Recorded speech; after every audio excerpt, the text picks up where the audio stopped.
नमस्कार, आप देख रहे हैं कशिश न्यूज और आपके साथ मैं हूं दीपक शर्मा। चुनाव से ठीक पहले निर्वाचन आयोग की मतदाता सूची पुनरीक्षण की प्रक्रिया से बड़ी संख्या में मतदाताओं का नाम कट जाने का अंदेशा जताते हुए महागठबंधन के नेता आयोग से शिकायत करते, सरकार पर साजिश का आरोप मढ़ते, सड़क पर उतरकर विरोध प्रदर्शन करते और सुप्रीम कोर्ट का दरवाजा खटखटाते भी नजर आए।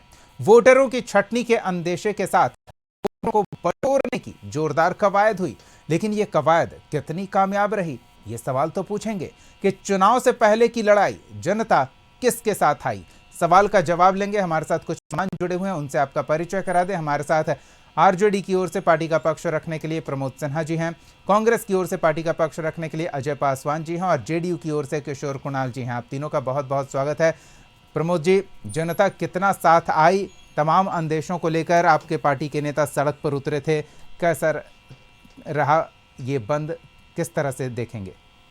देखिए दीपक जी, आज जो है जिस प्रकार से हमारे नेता आदरणीय तेजस्वी प्रसाद यादव जी और जिस प्रकार से महागठबंधन के सभी नेताओं के द्वारा जो है ये बंद का आह्वान किया गया था और बंद का आह्वान किया गया था कि जिस प्रकार से मात्र जो है 25 दिनों के भीतर में 8 करोड़ मतदाताओं को के मतदाता सूची की जांच और दस्तावेज के साथ जो है पुनः सत्यापित करने के लिए इतने कम समय में जो चुनाव आयोग के द्वारा जो फैसला आया है, तो कहीं ना कहीं ये एक सोची समझी जो इसको चाल कहा जा सकता है कि इतने कम समय में 8 करोड़ मतदाताओं को इस प्रकार से, और ख़ास करके तब जब वैसे दस्तावेज की मांग नहीं की गई है जो कुछ दिन पहले तक चुनाव आयोग जो है जैसे आधार से लिंक कराने का काम कर रहे थे, या उसके अलावा अन्य जो दस्तावेज है, चाहे वो पहचान पत्र हो, पैन कार्ड हो, डीएल हो,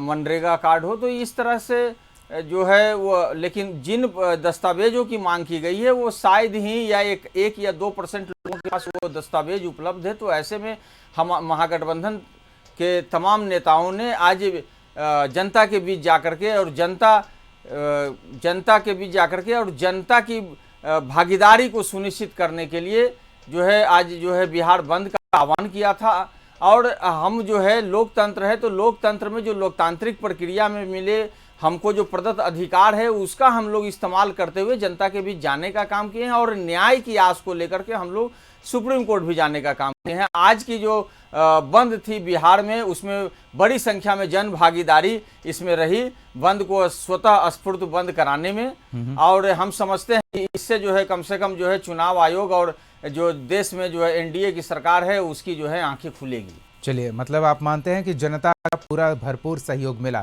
चलिए, कांग्रेस किस तरह से इस बंद को देख रही है, क्योंकि ये कितना महत्वपूर्ण है। चुनाव से पहले बिहार में ये इस बात से समझा जा सकता है कि राहुल गांधी दिल्ली से इस बंद के दौरान सड़क पर प्रदर्शन करने, निर्वाचन आयोग के पुनरीक्षण के फैसले पर सवाल खड़ा करने पहुंचे हुए थे। तो अजय जी से जानते हैं कि जनता का कितना साथ दिखा।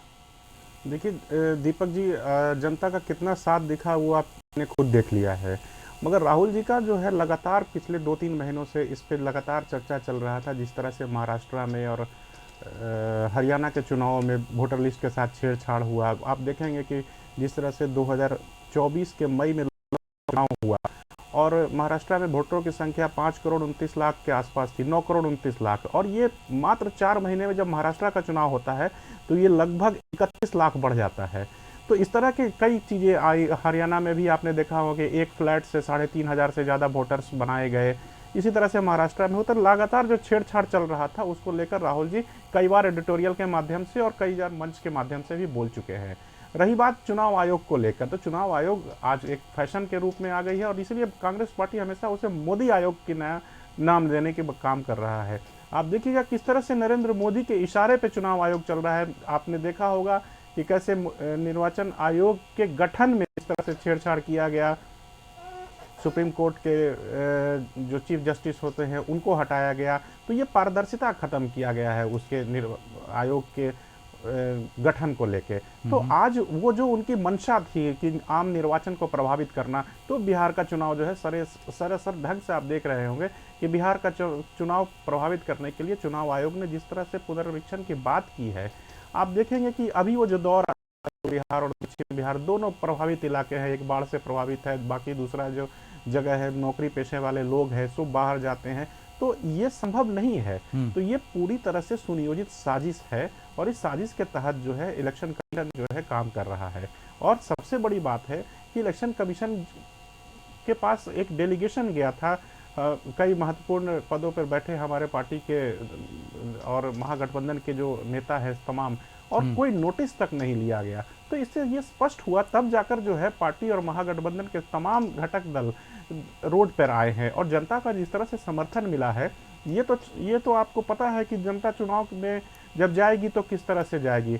आपको मैं एक चीज और बता दूं कि 1,60,00,000 मतदाता इससे प्रभावित होंगे और ये सारे लोग जो हैं उनको मतदाता सूची से बाहर प्रभावित होंगे, सीधे बाहर किए जाएंगे। 1,60,00,000 का आंकड़ा आपने अनुमान लगाया है, और किस आधार पे ये भी बता दीजिए। नहीं, ये आधार है कई लोगों के जो जाति प्रमाण पत्र और बाकी चीजों की मांग की गई है। कुछ लोग बाहर रह रहे हैं, जो बाहर रह रहे हैं उनके पास प्रमाण पत्र का अभाव है। जन्म किसी के पिता का प्रमाण पत्र मांगा जाएगा, किसी का कुछ मांगा जाएगा। वोटर लिस्ट, आप आधार कार्ड को जो है की मान्यता नहीं दे रहे हैं, आपने खुद जो दिया है पहले से पहचान पत्र, आप उसकी मान्यता को नहीं मान रहे हैं।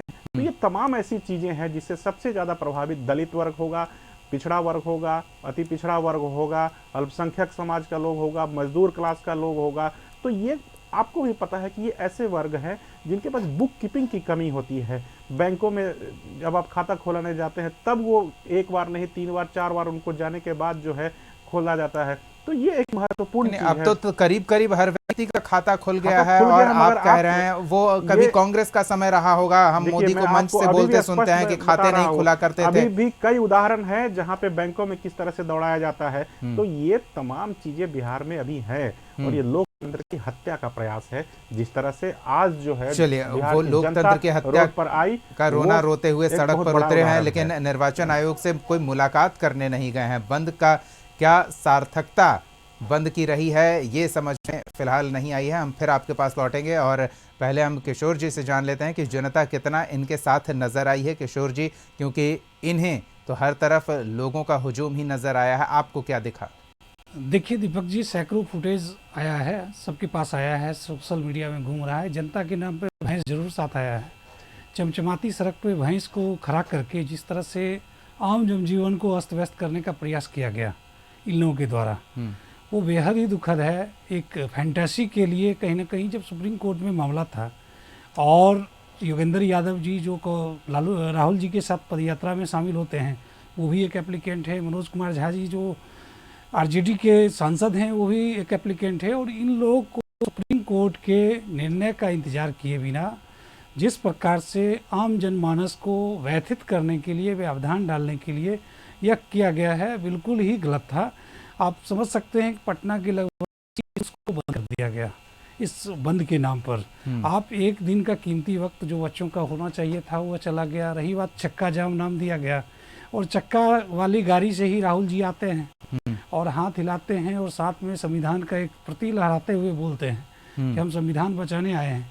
राहुल जी यह भी बताते कि ये जो सर्वेक्षण हो रहा है, पुनरीक्षण हो रहा है, वह संविधान प्रदत्त शक्तियों के द्वारा ही हो रहा है और प्रशासनिक निर्णय है, इसके पीछे आधार है, इसके पीछे अर्थमेटिकल डाटा है। वो आप अब बताइएगा, लेकिन आपके साथ जो बात आपने रखी है उस पर एक जोड़ देते हैं। एक तो बहुत मजेदार चीज कि चक्का बंद का नाम इस बंद को दिया गया और चक्के वाली गाड़ी पर सवार होकर इनके नेता निकले हैं। ये चलिए आपने चुटकी ले ली, अच्छी बात है, लेकिन हम ये भी जानना चाहेंगे, आपने जो ये कहा कि संवैधानिक संस्थाओं के संरक्षण की बात करते हुए संवैधानिक संस्थाओं का ही सम्मान नहीं कर रहे हैं, तो उनका तो यह आरोप है ना कि आपने कब्जा कर रखा है संवैधानिक संस्थाओं पर और अपनी मनमर्जी से अपने फायदे के लिए विरोधियों को कमजोर करने के लिए उनका आप दुरुपयोग कर रहे हैं। दीपक जी देखिए, चुनाव आयोग स्वतंत्र संस्था है, स्वतंत्र।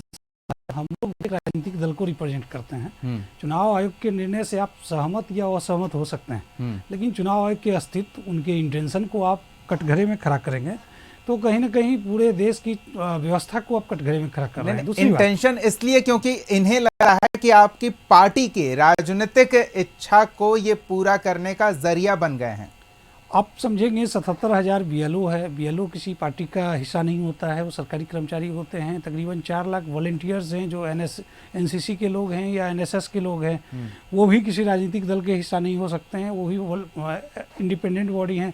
साथ ही करीब करीब 1.5 लाख ऐसे लोग हैं जो बीएलए के तौर पे अपॉइंट हुए हैं अलग अलग दल के, चाहे आरजेडी के हों, कांग्रेस के हों या जेडीयू के। हमारे जेडीयू के लोगों ने कल साइकिल रैली के माध्यम से लोगों को जागरूक करने का प्रयास किया। आपके माध्यम से पूरे बिहार की जनता को बताना चाहते हैं कि चुनाव आयोग अगर गलत करेगा तो हम उस पर उंगली भी उठाएंगे, और सही करेगा तो उसका हम सहयोग भी करेंगे, और यही हमारा स्टैंड है। SIR का जहाँ तक मामला है तो SIR एक प्रूवन तरीके से हो रहा है, और यह इससे पहले पिछले 10 वर्षों में अलग अलग राज्यों में हुआ है, और जब भी हुआ है तो उसके पीछे एक वैज्ञानिक तथ्य दिए गए थे किस कारण से हुआ है। बिहार में भी उसी तथ्य के अनुसार SIR की प्रक्रिया की जा रही है। जहाँ तक SIR में इन्हें जो डाउट है कि आगे ये गड़बड़ होगा, आगे नाम कट जाएंगे, आगे नाम जुड़ जाएगा, तो उसके लिए तो प्रक्रिया है, process of deletion, process of addition, सबका एक स्वतंत्र प्रक्रिया है, और ड्राफ्ट पब्लिकेशन का प्रक्रिया है। यही तो तकलीफ है ना किशोर जी की जो प्रक्रिया है उस प्रक्रिया से अलग हटकर कुछ और किया जा रहा है। नहीं, प्रक्रिया बहुत सिंपल है कि SOP का पालन किया जा रहा है, और वो SOP आज से नहीं, आज आप पिछले कई SIR का, आप जम्मू कश्मीर का SIR उठा के देखें, आप त्रिपुरा का SIR उठा के देखें, आप चलिए इस पर जल्दी जल्दी हम प्रतिक्रिया ले लेते हैं। मतलब आप जो कह रहे हैं किशोर जी, उससे ऐसा आभास हो रहा है कि पूरा विपक्षी खेमा जनता को भ्रमित करने का प्रयास कर रहा है। हम प्रमोद जी से शुरू कर लेते हैं। प्रमोद जी, SOP जिस तरह से हर बार मतदाता सूची का पुनरीक्षण हुआ करता था उसी तरह से इस बार भी हो रहा है। पहले इस तरह की आपत्ति विपत्ति वाली स्थिति नहीं आ गई थी, इस बार क्या हो गया? देखिए दीपक जी, अभी जनवरी माह में, इसी साल के जनवरी माह में जो है मतदाता सूची का प्रकाशन किया गया था, और वो भी विशेष पुनरीक्षण ही था, ये बात समझ लीजिए। तो जब उस समय जो है प्रकाशन किया गया मतदाता सूची का, तो उसके पहले क्यों नहीं इन सब चीजों पर ध्यान दिया गया? लोकसभा चुनाव के उपरांत जब राजनीतिक दलों ने यह मांग किया था, तो भी उस समय आपने क्यों नहीं, तब तो 18 महीने का समय मिल जाता। लेकिन अभी कुछ दिन पहले एक कार्यशाला का भी आयोजन जो है चुनाव आयोग करने का काम किया था, और उसमें तमाम राजनीतिक दल के लोग उसमें जो है गए थे। उस समय भी आपने ये बातें नहीं कही कि इस प्रकार का जो मनसा है हमारे दिमाग में। लेकिन आप अचानक से 24 तारीख को एक नोटिफिकेशन निकालते हैं कि पूरे के पूरे जो 8 करोड़ मतदाता है बिहार को, उनको जो है फिर से सत्यापन करना, यानी कि जो पहले का जो लिस्ट है वो पूरी तरह से जो है उस लिस्ट को किनारे रख और नए सिरे से उन 8 करोड़ मतदाताओं को फिर से जो है दस्तावेज दे करके सत्यापित करना है। जब विपक्ष के द्वारा विरोध किया गया तो इन्होंने बाद में जोड़ा उसको कि 2003 में जो विशेष गहन पुनरीक्षण हुआ था, अगर उस समय उन जिन मतदाताओं का नाम उस समय जो है से शामिल था मतदाता सूची में, तो हम उसके आधार पर उनको जो है हम छूट देंगे, लेकिन उसमें जो है उनका नाम शामिल होना चाहिए। और चुनाव आयोग ने कहा कि हम इसको जो है अपलोड कर दिए हैं और आप उसको डाउनलोड कर लीजिए। लेकिन फिर भी बात जो है उन तमाम मतदाताओं के लिए है कि उनको फॉर्म भरना है, उस पर अपना फोटो चिपकाना है जिसका जो है बैकग्राउंड वाइट हो, कलरफुल फोटो हो, और जो 2003 का जो मतदाता सूची है उन 4 करोड़ 96 लाख जो लोगों की बात है जो मतदाता हैं, उनको वो जो अपलोड किया गया है उसको डाउनलोड करके उसको सेल्फ जो है सत्यापित करने के बाद जो है उसको देना है। यानी कि 8 करोड़ मतदाता को आप एक साथ इस प्रकार कोशिश करें कि बातों का दोहराव ना हो। प्रमोद जी, इसके साथ एक छोटा सा सवाल मेरे मन में आ रहा है, हम चाहेंगे कि आप उसका जवाब दें और फिर हम अजय जी के पास चलेंगे। आप कि अधिकांश वैसे लोग इस पुनरीक्षण की प्रक्रिया में किनारे लगा दिए जाएंगे जो संभवतः आपके मतदाता हैं, तो आप उन्हें सहयोग क्यों नहीं कर रहे हैं? जिस तरह से वो जागरूकता अभियान चला रहे हैं, आप अपने मतदाताओं को जागरूक नहीं कर रहे हैं। डिजिटल जो व्यवस्था है इस पूरी प्रक्रिया में निर्वाचन आयोग की, उस व्यवस्था के तहत उन्हें जोड़ने का सहयोगात्मक रवैया क्यों नहीं अपना रहे हैं? ये विरोध ही क्यों?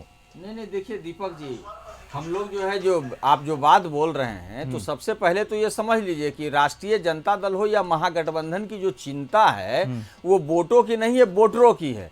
तो वोटर जो 8 करोड़ मतदाता जो हैं उन तमाम लोगों की चिंता है। मैं ये कहाँ कह रहा हूँ सहयोग की तो बात कर रहे हैं, अब सहयोग कर रहे हैं। अब सुन लीजिए, तो सहयोग का जो है जिस प्रकार से जो मनसा और जो नियत जो सामने आ रहा है, तो हम तो उसका विरोध जहां पर बात है, जब आप बताइए ना कि जब 2003 में यही काम होता है, उस समय वोटरों की संख्या कितनी थी, आज जो है वोटर की संख्या कितनी है, वो 4,96,00,000 उस समय वोटरों की संख्या थी, आज 8 करोड़ है। आप उस समय ब्रेकअप भी हम देखेंगे। नहीं, हम समझ गए आप क्या कहना चाह रहे हैं। आप प्रक्रिया में जो समय लग रहा है उस पर सवाल कर रहे हैं। किशोर जी जल्दी से जवाब दे दीजिए। किशोर जी का समय है, किशोर जी 73%। नहीं, वो हम समझ गए, बिल्कुल समय की जो बाध्यता रखी गई है वो पर्याप्त नहीं है। ठीक है, किशोर बताइए। SIR देश में कहीं भी हुआ हो, अगर आप उसके समय का अवलोकन करेंगे, हर जगह 3 महीना के आसपास समय लगा है। बिहार में भी 3 महीना लगने वाला है। 1 महीने में फॉर्म कलेक्शन की बात हो रही है, फिर डिलीशन का प्रोसेस होगा, एडिशन का प्रोसेस होगा, फाइनल पब्लिकेशन का प्रोसेस होगा, और पूरे समय को देखेंगे तो तकरीबन 3 महीना लगेगा।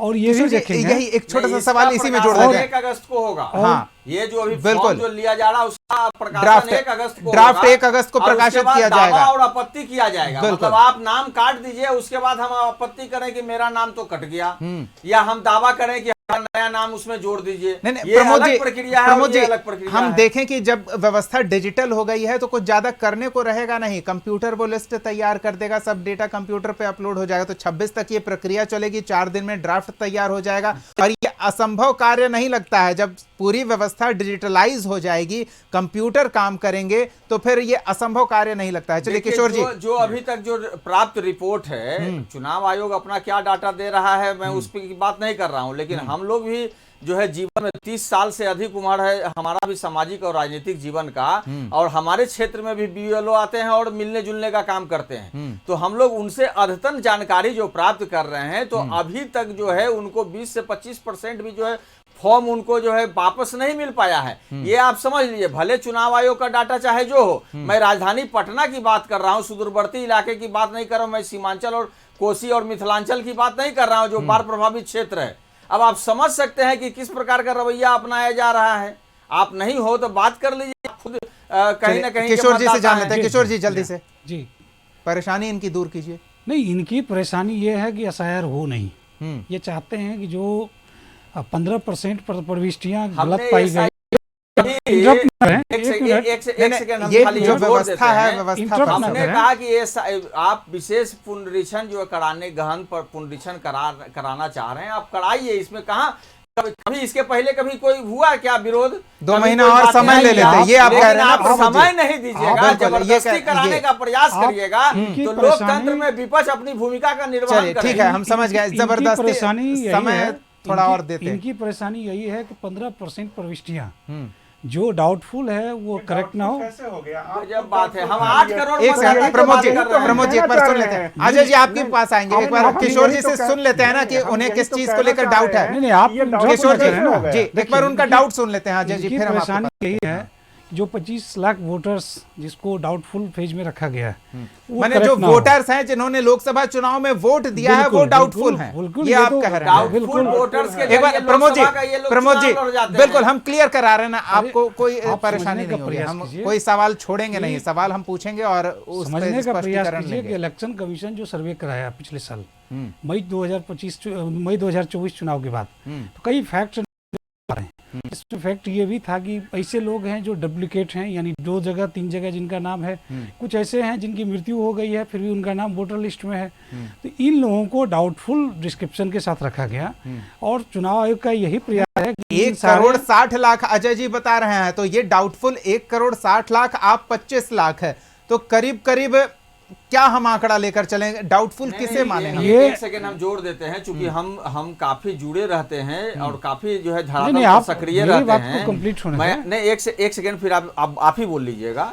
देखिए, ये जो बातें कह रहे हैं ना, अभी मैंने जो जिक्र किया कि जनवरी में जो प्रकाशन हुआ है, जब चुनाव आता है, चुनाव के पहले जो है इस प्रकार की प्रक्रिया अपनाई जाती है। ऐसा नहीं है कि 2003 के बाद पहली बार जो है 2025 में यह प्रक्रिया, लोकसभा चुनाव के पहले भी यह प्रक्रिया अपनाया गया। 2000 में जो चुनाव हुआ उसके पहले भी 19 में भी, तो ये प्रक्रिया लगातार चलती है। तो आप जो सुन लीजिए ना, उस दौरान जितने लोग मृत्यु हो गए, जो डेथ कर गए, तो उस समय जब पुनरीक्षण होता है तो उस समय उनका नाम आप क्यों नहीं हटा पाते हैं? आप अचानक से कह दीजिएगा कि इतने डाउटफुल केसेज है, कैसे विश्वास किया जाएगा? चलिए हम अजय जी की बात सुन लेते हैं, समय का अभाव है। चलिए, यही प्रॉब्लम है ना। देखिए, ऐसा है किशोर जी आ रहे हैं आपके पास। जी अजय जी, दीपक भाई, ऐसा है कि ये जो डाउटफुल, डिलीटेड और बाकी आपने भी मतदाता सूची को जब देखा हो तो उसमें जो मृत होते हैं लिखा रहता है कि डिलीटेड अंकित रहता है। तो ये तो जनता को बरगलाने की कोशिश कर रहे हैं ना ये सारे लोग। जो प्रक्रिया इलेक्शन कमीशन ने अपनाया है वही सस्पिशियस है। कांग्रेस पार्टी महागठबंधन इस बात को लगातार उठा रही है। सवाल जो है इलेक्शन कमीशन से है, पता नहीं जनता दल यू और भारतीय जनता पार्टी क्यों उनके बचाव में लगा हुआ है। इसमें तो हम बार बार उसे मोदी आयोग की संज्ञा दे रहे हैं। नहीं, क्या बचाव ऐसा तो नहीं है ना कि सिर्फ दीपक भाई, आप भी आपने लोगों बिहार को के अपना हैं, बना क्या के ये- रखा है, वो वोटर आप ही के बिल्कुल होंगे। वोटर किसी का नहीं, वोटर अपने विवेक से मतदान करता है। तो हम लोकतांत्रिक व्यवस्था आप जो मान कर चल रहे हैं कि जो लोग हटाए जाएंगे लोग आपके कैसे मान के चल रहे पार्टी हैं? के हम प्रति कैसे सॉफ्ट इस- कॉर्नर नहीं, रखते नहीं, होंगे, बिल्कुल soft तो फिर corner- आप उन्हें मदद लोकतंत्र- क्यों नहीं कर रहे हैं? उनके लोकतंत्र- सहयोग हम के लिए बिल्कुल उन्हें इससे जागरूक क्यों नहीं इससे कर रहे बड़ा हैं? क्या प्रक्रिया के सहयोग साथ है? उन्हें जोड़ क्यों नहीं गरीब रहे? भाई, है, दलित है, प्रमोद जी, जिनके आ रहे हैं पास आपके न पास। रहने के लिए घर है न छत है, वैसे लोगों की चिंता हम नहीं करेंगे तो कौन करेगा? आप बताइए। भाई देखिए, ये वोटर लिस्ट के सैनिटेशन के नाम पर जो है धोखा किया जा रहा है और ये चीजें स्पष्ट हो गया है। चलिए, जिस ये तरह से पक्ष और ये लोग जो विपक्ष है, की अजय बाबू, कुश्ती आपका- चल रही है। की कोशिश कर रहे हैं आपका लोकतांत्रिक बीएलओ क्या कर व्यवस्था रहा है? पर। ठीक है, ये बड़ा आपने सवाल है जो- कि आपका बीएलओ क्या कर रहा है, वो सहयोग क्यों नहीं कर रहा है? वही सिर्फ तो मतदान सारी के दिन उसे प्रक्रिया याद क्यों आती नहीं है कि सहयोग आज कर रहा हमारे है? पार्टी का क्या कैंडिडेट अभी है, उसे तक से जिताने आपने के लिए कहीं मैदान सुना में है चलना कि कोई होगा। BLO विरोध कर रहा है चलिए, इसका? सबसे महत्वपूर्ण बात यह है कि आज लोग सड़क पर उतरे हैं। आयोग का दरवाजा पहले खटखटा चुके हैं, अब अदालत में पहुंचे और अदालत से निष्पक्ष स्थिति स्पष्ट की जाने की उम्मीद करता है हर कोई। हम भी ये उम्मीद करते हैं और कल यानी कि 10 तारीख को इस मामले पर सुनवाई होगी। सबकी नज़र वहाँ टिकी हुई है कि राजनीति से इतर व्यवस्था में बहाल जो प्रक्रिया है वो सही है और कोई भी सही आदमी मतदाता सूची से बाहर न हो जाए, ये सुनिश्चित करने के लिए है। ये कोर्ट देखेगा, अपना फैसला सुनाएगा और हमारी नज़र बनी रहेगी। फिर अगर कोई सवाल खड़ा होता है तो वो सवाल तो हम पूछेंगे। बहुत बहुत धन्यवाद अजय पासवान जी, किशोर कुणाल जी और प्रमोद सिन्हा जी अपना समय देने के लिए, इस चर्चा में शामिल होने के लिए। अगले एपिसोड में एक और सवाल के साथ फिर मौजूद होंगे। तब तक के लिए देखते रहिए कशिश न्यूज़।